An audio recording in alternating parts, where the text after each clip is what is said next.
Hi అండి, అందరికీ నమస్కారం.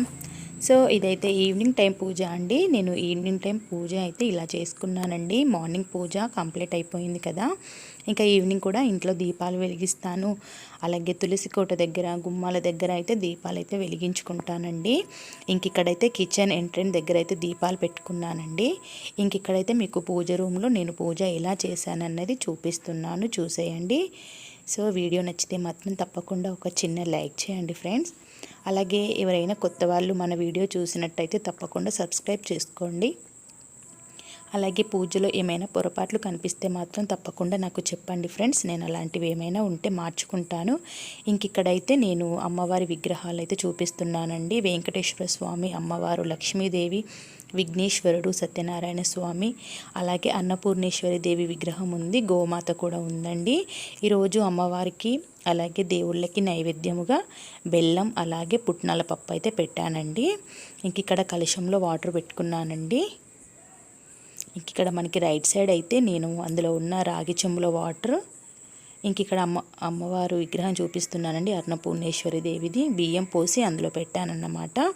ఇంక ఇక్కడ ఉన్న కలశంలో అయితే నేను గురువారం అలాగే సోమవారం అందులో వాటర్ మార్చేస్తాను. ఇంక ఇక్కడ వచ్చేసి మన సంతోషిమాత అమ్మవారి ఫోటో అండి. నేను ఈ మధ్య అమ్మవారి పూజ అయితే స్టార్ట్ చేశానన్నమాట. ఇంకా అమ్మవారి ఫోటో అయితే ఈ మధ్య రీసెంట్గానే మా వారు తీసుకొచ్చారండి. మనకి పూజలో అమ్మవారి ఫోటో పెట్టుకుంటే బాగుంటుంది కదా అనేసి. ఇంక ఇక్కడైతే మా చిన్ని కృష్ణుడి దగ్గర గంగాళంలో అయితే ఇలా ఫ్లవర్స్ వేసి పెట్టానండి. చాలా బాగుంటుందండి. మనకి ఎంట్రన్స్లో మనకి కృష్ణుడు ఉంటాడు కాబట్టి ఇంకా అక్కడ ఎదురుగా పూలు పెడితే బాగుంటుంది అనేసి గంగాళంలో వాటర్ వేసి పూలు అయితే పెట్టాను. ఇంకా ఈవినింగ్ టైం చూసినట్టయితే హౌస్ అంతా కూడా నీట్గా చేసి పెట్టుకుంటానండి. ఇంక ఇక్కడ ఈశాన్యంలో వచ్చేసి నేను సేమ్ పూజ రూమ్లో అయితే ఎలా రాగి చెంబులో వాటర్ గురువారం సోమవారం మారుస్తానో ఇక్కడ కూడా అదే విధంగా మారుస్తానండి. ఇంకా కార్తీక మాసం కాబట్టి ప్రతిరోజు కూడా ఇలా గుమ్మాల దగ్గర అయితే దీపాలు వెలిగించుకుంటాను. అలాగే తులసమ్మ దగ్గర కూడా దీపాలు అయితే పెట్టుకుంటానండి. మనకి కుదిరిన ప్రతిసారి అయితే ఈ కార్తీక మాసం అంతా కూడా దీపాలు వెలిగించుకోవడం చాలా మంచిదండి. ఇంక ఇక్కడైతే మా తులసమ్మ చాలా చిన్నగా ఉందండి చెట్టు. ఇంకా ఇంతకు ముందు బాగుండేదండి. ఇంకా అందులో మట్టి అయితే ఒకసారి మార్చేయాలి, వర్షాకాలంలో మారుస్తాము. ఇంక ఇక్కడైతే మెట్ట దగ్గర కూడా నేను దీపాలు అయితే పెట్టుకున్నాను. సో ఇంక ఇక్కడ మన ప్లాంట్లు చూపిస్తున్నానండి, బాగున్నాయండి. వాటికి చక్కగా డైలీ వాటర్ వేస్తాను, అంటే 2 డేస్కి ఒకసారి వాటర్ వేస్తానండి, డైలీ ఏమి వేయను. ఇంకా ఇక్కడ మనకి మనీ ప్లాంట్ ఉండాల్సిందంతా పడిపోయిందండి, అది తీసేసాము. ఇంక ఇక్కడ వచ్చేసి శంకు పూల చెట్టు అండి, మనకి బ్లూ కలర్లో పూస్తాయి కదా అవన్నమాట. సో మొత్తం మీద నా ఈవినింగ్ పూజ అంతా కూడా కంప్లీట్ అయిపోయిందండి. ఇంక ఇక్కడ గుమ్మాల దగ్గర 2 వైపులా అయితే ఇలా ఫ్లవర్స్ పెట్టానండి, మందార పూలు పెట్టుకొని దీపాలు అయితే వెలిగించుకున్నాను. ఇంక ఇక్కడ రాగి చెంబులో రోజ్ వేసానండి, గులాబీ పువ్వు అయితే వేసి పెట్టాను.